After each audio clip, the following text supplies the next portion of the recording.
Many thanks for joining us again on the newsroom. I am Annetta Felix. Governor Gordon Obaseki of Edo State has formally resigned from the All Progressives Congress. The governor announced this on Tuesday after meeting with President Muhammadu Buhari at the presidential villa in Abuja. This comes as the Edo State chairman of the People's Democratic Party, Tony Aziegbemi, assured that the Edo governor would be joining the PDP. Edo State chairman of the PDP confirmed on Monday, saying, "I can confirm to you that the governor, his deputy, and the entire APC structure in Edo will be joining the PDP soon," end of quote. He, however, assured that Obaseki would not be given an automatic ticket to fly the party's flag, as other aspirants had shown interest in the same position.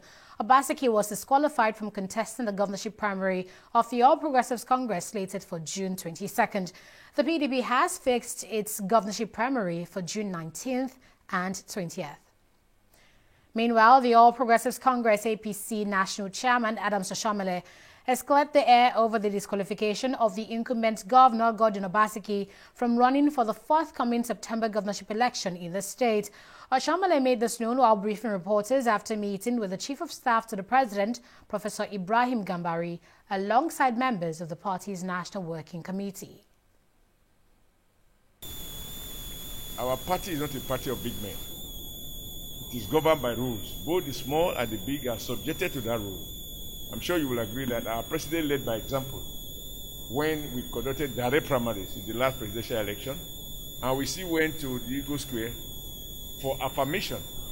So if the president did not have the first right of refusal because our constitution did not provide for it, we cannot, under any circumstances, now bend the rules when it comes to some people and then change the rules when it comes to others. Our duty as the management board of the APC is to ensure that we obey strictly the provisions of our constitution, which empowers the National Working Committee to conduct primaries for president, primaries for governors, primaries for National Assembly, and primaries for House of Assembly.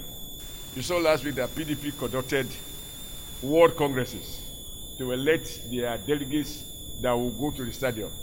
And it's start to reason whether when you say people can gather 5,000 in a stadium, can you achieve social distancing with 5,000 people in one location? Or will you rather have a situation where you don't carry people from villages to the center, they vote in their respective wards, and you will not have more than 100 to 150 persons, queuing to vote and maintaining social distancing and wearing face masks. So we will find a way around it. It's our governor. We are law-abiding. But if PDP can conduct activities across the 192 wards with the same law, I do not think that our own governor will discriminate against his own party. So we are hopeful that everything will be peaceful. Rivers State Governor Nyesom Wike has approved the dismissal of the Managing Director of the Rivers State Microfinance Agency, Ipalibo Sugos. The Commissioner for Information and Communications in the state, Paulinus Nsirim, disclosed this in a statement on Monday. Nsirim explains that the governor took the decision to sack Sugos over allegations of fraud against him. He revealed that Governor Wike also approved the dismissal of 3 other top officials of the agency. They include the head of SMEs, Nimi Hari, head of finance and accounts, Ukele Okoji, and the internal auditor, Sofri Koko. The governor also directed that the heads of other departments of the agency be arrested for further investigations into the fraud allegations. And now to security matters. The former general officer commanding 8th Division Sokoto, Major General Hakim Otiki, has been dismissed from service for stealing 400 million naira belonging to the Nigerian Army. The General Court Martial, headed by Lieutenant General Namidi Adoshu, found the senior officer guilty on all the 5-count charges filed against him, including disobedience to service orders and theft of public property. Parts of the sentence include Otiki's dismissal from service with disgrace and dishonor, as well as a reduction in rank from Major General to Brigadier General and severe reprimand. The panel also ordered that various sums of money, including $6,600, said to have been recovered from him by the Special Investigation Bureau must be returned to the coffers of the Nigerian Army. His dismissal is, however, subject to approval from the Army Council. The Katsina State Police Command has placed a 5 million naira bounty on Adamu Yunkuzo, the alleged mastermind of the recent bandit attack in Kadisau Village, Faskari local government area.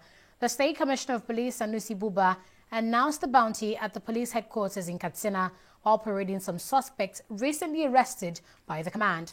The police boss said on June 9, 2020, bandits numbering over 200 on motorcycles and armed with sophisticated weapons were led by the notorious bandits Adamu Yunkuzo to Kadisau Village, in which 20 persons were killed and many others were injured. He said the command has declared Yankuzo of Yankuzo Village of the Safe local government area of Zamfara State wanted. A bounty of 5 million naira was also placed on him, dead or alive.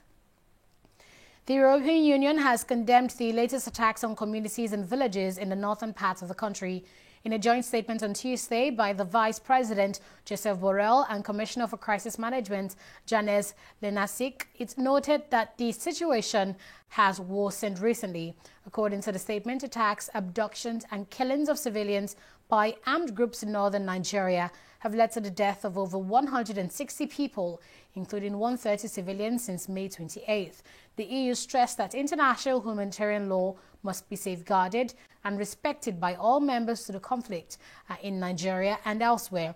The EU also urged the Nigerian government, the state, and all parties involved to facilitate the unimpeded passage of humanitarian relief for the victims of such attacks. Let's take a break here and we'll be right back. Give him his shoes somewhere here, his phone and everything. Don't do like that today, no. Thank you. So, bye-bye. Hey, Where do you Oga, where do you think you are going? Ho! You never shake body. Eh? You never shake body. Shake body, see? Eh? You never shake body. You never shake body. I don't get comfort for my body. You go take for here. Sit down there. What's this man still doing here? They say I do shake body. I shake body, I shake body. They say I do this. And I say I don't get color. You are asking for money. Sorry, ma'am. Asking for money to bail a suspect is an act of corruption. Both of you will be punished. Corruption is not allowed within the force. Remember, Police is your friend.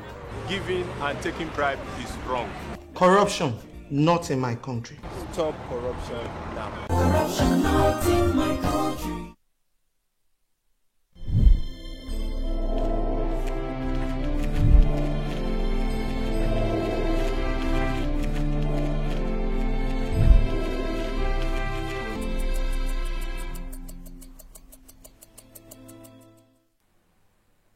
$573 new cases of the novel coronavirus has been recorded in Nigeria. The Nigeria Center for Disease Control said this in a tweet on Monday on its official handle. The NCDC also added that the nation recorded 4 additional deaths within the past 24 hours. The country's total infections have now risen to 16,658.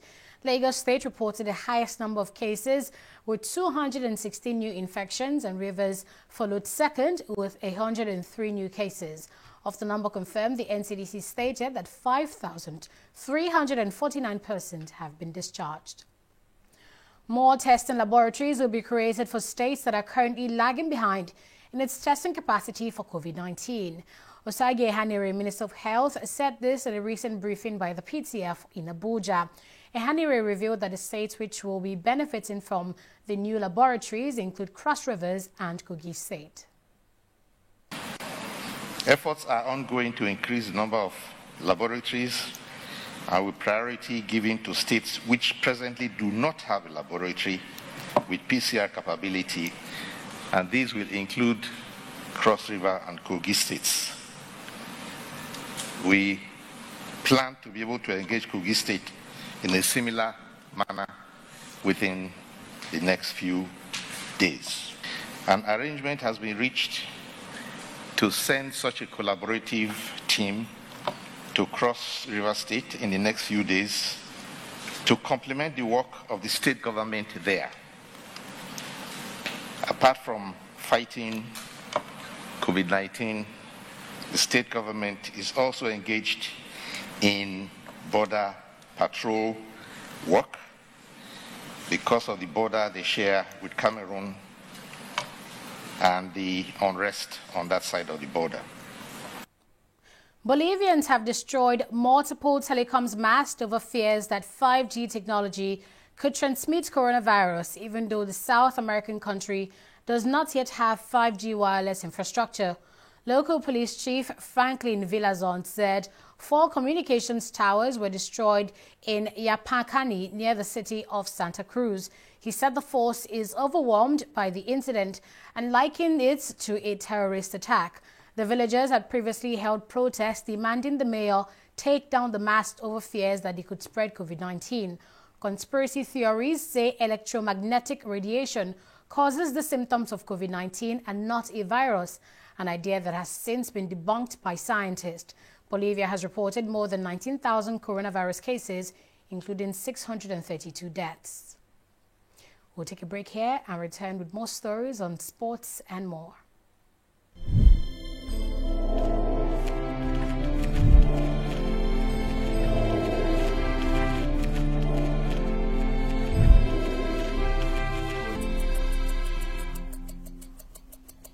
On Digi 360, we don't just ask the questions.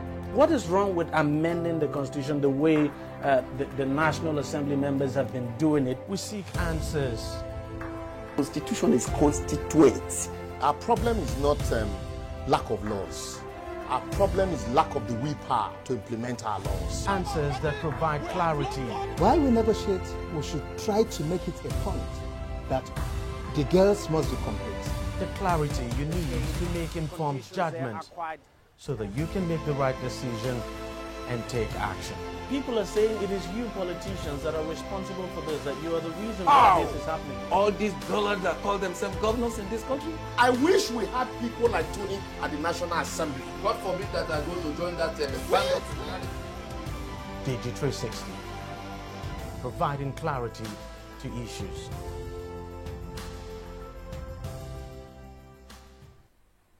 For Nigeria to achieve its sustainable development goals, the country would need to spend an additional 18 percentage points of its gross domestic product by 2030. The International Monetary Fund, IMF, made this known in its May 2020 report released on Monday. The IMF noted that Nigeria faced serious development gaps, adding that half of the student-age population is enrolled in schools. It stated that Nigeria is Africa's most populous country and its largest economy, adding that its population was projected to grow by 30%, about 60 million people between now and 2030. The United States Justice Department says it will resume federal executions on July 13th after a 17-year stay. There have been just 3 federal executions since the death penalty was reinstated by the U.S. government in 1988. Attorney General Bill Barr announced a year ago he intended to resume the use of the death penalty for federal crimes. 5 convicted murderers were scheduled to undergo lethal injections in December 2019 and January of 2020 at the federal penitentiary in Terre Haute, Indiana, but at the last minute, the U.S. Supreme Court said the block on executions should be reviewed by an appeals court.